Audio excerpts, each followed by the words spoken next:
Hey, salut à tous, bienvenue pour la review Dragon Ball Super numéro 16, le deuxième épisode, écoutez, le deuxième vrai épisode de Dragon Ball Super.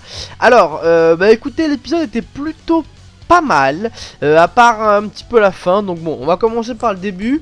Je vais vous dire un petit peu ce que j'en ai pensé. Alors, dans cet épisode, on voit Goku tout simplement qui retourne au travail. Donc vraiment, Chi-Chi ne lui laisse pas de répit. Elle veut pas du tout qu'ils se battent, hein. Ça a toujours été comme ça avec Chi-Chi. Pareil pour ses enfants, Sangohan et Sangoten. Elle a jamais voulu que ce soit des combattants. Elle a toujours voulu plutôt qu'ils suivent des études, etc., etc.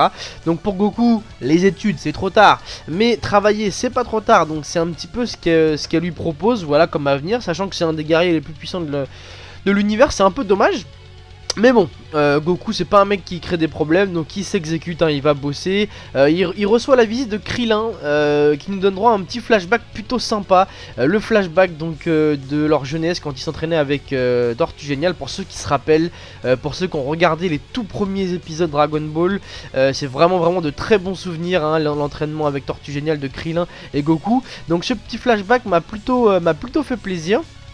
Il reçoit donc la visite de Krillin justement, et qui lui parle tout simplement de leur progression respective, et lui demande à Goku, voilà, je sais pas pourquoi, de le frapper pour voir un petit peu quelle puissance il avait. Donc Goku, dès qu'il s'agit de combat, j'ai l'impression qu'il est toujours motivé, donc il frappe Krillin.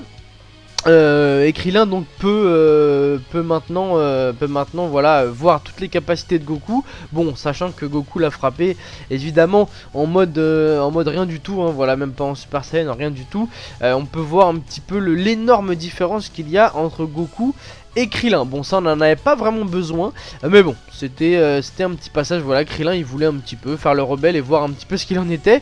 C'est donc ce qu'il a fait. On passe ensuite à Vegeta, puisque Vegeta c'est finalement le protagoniste de cet épisode.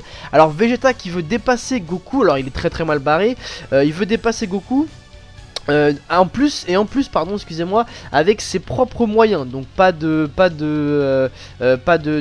rituel, hein, puisqu'il faut rappeler que Goku s'est transformé en mode donc Dieu grâce à un rituel. Sans rituel, par ses propres moyens. Voilà ce qu'il veut. Donc c'est compliqué pour Vegeta. Je vous rappelle que Vegeta officiellement, en tout cas dans la série animée, n'a jamais été même en Saiyan 3. Voilà, n'a jamais été en Saiyan 3. Bon, dans les jeux vidéo et compagnie ça a été validé plus d'une fois, hein, le Vegeta Super Saiyan 3, même Super Saiyan 4, vous le savez bien, dans les GT. Mais officiellement, en tout cas dans Dragon Ball Z, il a jamais pu se mettre en Super Saiyan 3 avec des cheveux longs. Donc là Goku est très loin, selon mon avis, hein, est très loin de Vegeta. Ça va être compliqué pour lui de le rattraper. Mais Vegeta, toujours déterminé, vraiment s'il y a un mot qui le qualifie, c'est vraiment déter. Le mec est déterminé, et puis bon, bah j'ai envie de dire tant mieux, parce que ça le fait vraiment bosser, et je pense qu'il n'y a qu'en bossant qu'on peut arriver à ce qu'on veut finalement dans la vie. Donc bon, il est déterminé, et tant qu'il n'a pas son objectif validé, j'ai envie de dire, il continue Vegeta. Donc ça c'est son projet, devenir plus fort que Goku comme d'hab. Pendant ce temps là, il y a Whis qui est sur la terre avec Bulma, et Bulma lui fait goûter tout un tas de plats. Vous avez compris, Whis c'est un petit peu comme un animal, on peut le soudoyer qu'avec de la nourriture finalement. Et Vegeta rentre de l'entraînement, justement tombe sur Whis qui était avec sa femme, donc avec Bulma, et s'interroge un petit peu sur sa personne, hein, puisque bon, on l'avait vu à côté de Beerus, il sait pas trop qui il est. Et on apprend dans cet épisode, pour ceux qui ne le savaient pas, puisque moi je le savais personnellement, donc je suppose qu'il y a pas mal de gens qui le savaient aussi, que Whis n'est d'autre que le maître justement de Beerus. Voilà, si vous vous rappelez bien, dans le film, à un moment Beerus pète un petit peu un câble, et il se fait calmer justement par Whis en un seul coup, si je me rappelle bien, c'est dans le film. Donc Whis n'est personne d'autre que justement le maître de Vegeta, excusez-moi, de Beerus, pardon. Et Vegeta veut devenir son élève, tout simplement. Donc c'est là, pour ma part, où l'épisode part un petit peu en couille, puisqu'il y a une espèce de course pour charmer Whis avec de la nourriture. Et on voit Vegeta, donc comme on avait vu dans la preview, avec un tablier rose en train de faire des têtes un petit peu ridicules. Bon, ça j'ai pas trop aimé, parce que j'aime pas trop quand ils dénaturent la nature justement d'un personnage. Là je trouve qu'ils le font un petit peu passer pour ridicule, voilà. Bon, j'avoue, j'aime pas spécialement Vegeta comme personnage, mais bon, je respecte quand même le personnage, voilà, le charisme du personnage. Et je trouve que c'est un peu dommage de le faire un petit peu un peu ridicule comme ça, se mettre à genoux devant Whis et compagnie, alors que justement Vegeta se met jamais, enfin ne baisse jamais le genou. Bon, j'ai trouvé ça un petit peu décevant, donc laissez-moi, pour les fans de Vegeta, savoir ce que vous en avez pensé. Mais quoi qu'il en soit, il réussit quand même son objectif, puisqu'il fait goûter, donc ça c'est plutôt marrant, des ramen à Whis. Les ramen, donc c'est plutôt marrant puisqu'on est sur la chaîne, une chaîne qui est à la base dédiée à Naruto.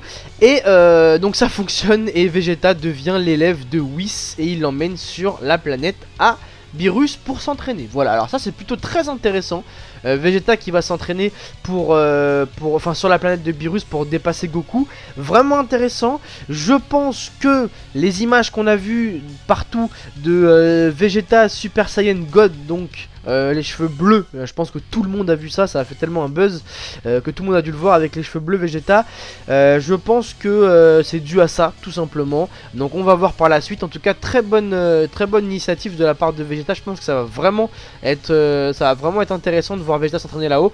Et on verra bien comment il va évoluer. Voilà, j'espère juste qu'il va pas nous sauter des petites étapes, hein, parce que ça c'est la spécialité de Vegeta.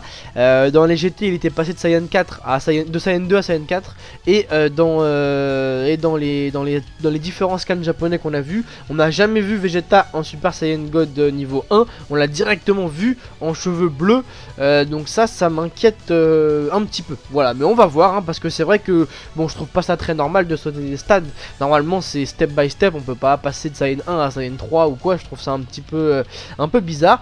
Donc on verra. Quoi qu'il en soit, il va donc s'entraîner sur la planète de Beerus et c'est très intéressant pour lui, je pense. Voilà, dans la preview on voit le retour de Great Saiyaman qui nous avait pas forcément manqué, et la naissance de la petite Pan. Je sais pas si on dit Pan ou si on dit Pan, j'ai jamais su. En tout cas la fille de Gohan. Donc bah écoutez, moi je serai au rendez-vous personnellement lundi prochain pour regarder l'épisode. Vous aussi soyez au rendez-vous, et rendez-vous un autre rendez-vous justement le soir pour la review de l'épisode 17. Voilà, donc n'hésitez pas à me dire ce que vous avez pensé de cet épisode. Moi je le noterai, je noterai pour cet épisode, allez, je dirais 7 sur 10. Allez, voilà, je suis gentil, 7 sur 10. À part le passage avec Vegeta qui était un peu nul à mes yeux, le reste était plutôt pas mal, donc je noterai cet épisode 7 sur 10. Voilà, laissez-moi vos opinions et je vous dis à la semaine prochaine. Salut à tous, ciao.